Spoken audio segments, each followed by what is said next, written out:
Okay, hey guys, we are going to attempt to make a pallet love seat and a pallet chair.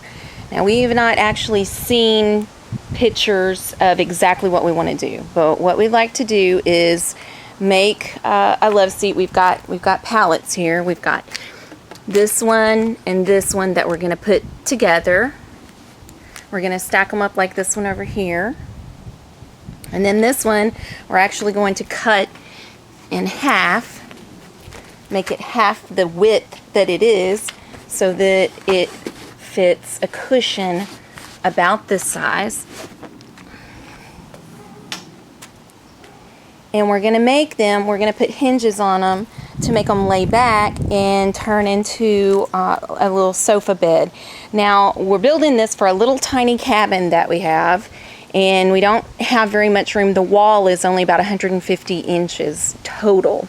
And so we don't have enough room to put both of these pallets together. That's why we're cutting it in half. But we're putting these caster wheels on so that we can use the chair and we can roll it to wherever we need to see the TV.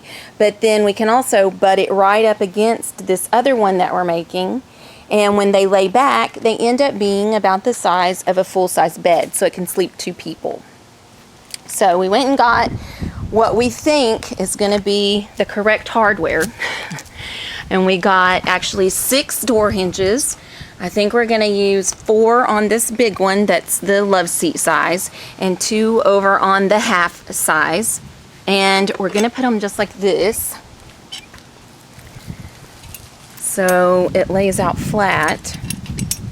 We're going to put it flat on here,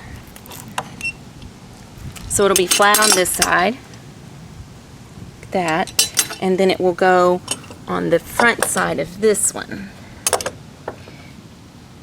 so that they can sit upright, and then they can lay out flat to give us the bed.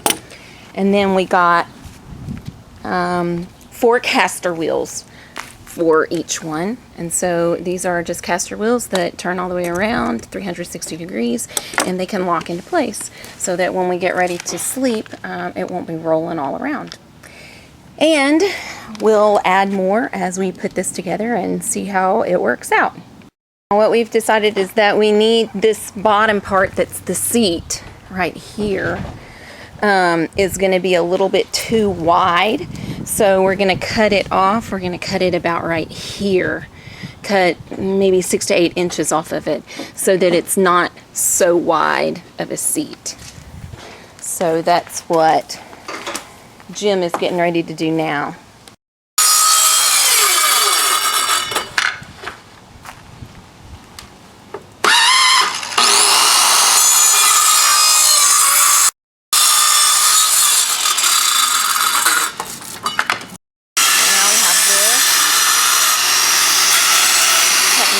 That one. Jim is doing a great job. He's got the bottom part of the chair. Now he's going to cut the top part of the chair. And you don't need to cut the back, I don't think, just down the side. That. Got the seat of this one, the back of that one.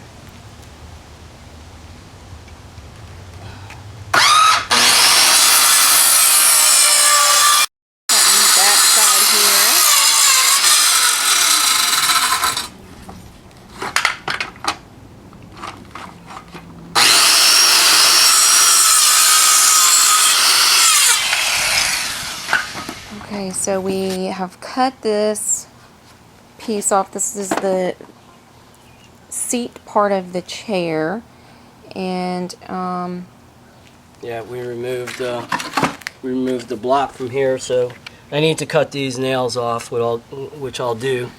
We'll get a saw to cut those off. So we moved it from the middle so that it can go up to the top, right, so it can sit level. So it's square. So it's square like that. All right. So. And then we really need to save these squares, because we'd like to bring it up and put 2 squares on it to make it a little taller. Well, yeah, we have 3 squares there. We have 3 squares here that we're going to keep. So I'm going to have to We've got some more there, Bang and those out. we'll probably bang out the center one in this, and this is the back. And so, folks, we're gonna get a sawzall tomorrow. I'm not gonna do all this tonight. I'm gonna go probably get a sawzall tomorrow. And see, like this one, how on the front that square is in the middle there. So when we get this sawzall, we'll cut this middle one off right here and move it to the front, just like he did by hand over there with that one. But it was really a lot of work to pull it off, to pry it off with the hammer and the crowbar there. So what we've decided to do with this seat portion of the chair, with this leftover, we're going to cut it right here with the skill saw, and that'll give us that much height to put onto the bottom of here, and then plus the wheels, and that will put it almost the height of a chair.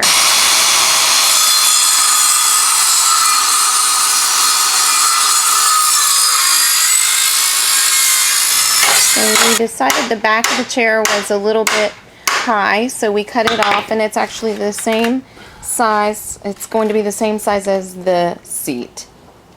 So Jim has cut the top part off. He put that over there, and now he's using all his muscle strength to pry this middle plank out. Are you like prying it? Why are you prying it? And Corbin, our son, is going to help today finish up the project. He likes to get in on the tail end so he can feel like he can see accomplishments quickly. Okay, this is the back part of the chair. And we have cut another part here to go on the back to make this level whenever we fold it back into the bed. And we are trying to figure out exactly how we're going to attach it right here, because we're either going to need the wooden dowels up in there and wood glue, or put some nails sideways at a slant. So we're just figuring out exactly how we need to do that. And then we'll attach this end to the back here. Let me lay this down. We'll attach it to the back here, and that'll be the back of the chair. Okay, so Jim got some wooden dowels here. Oops, hang on.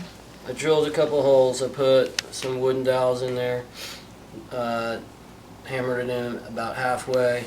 Then I put, so I knew where to match the other holes, I put some red paint on top of the dowels. I just went like this, press down a little bit. So we have our two marks that I need to drill to place these dowels on. I'm so lucky to have such a smart hubby.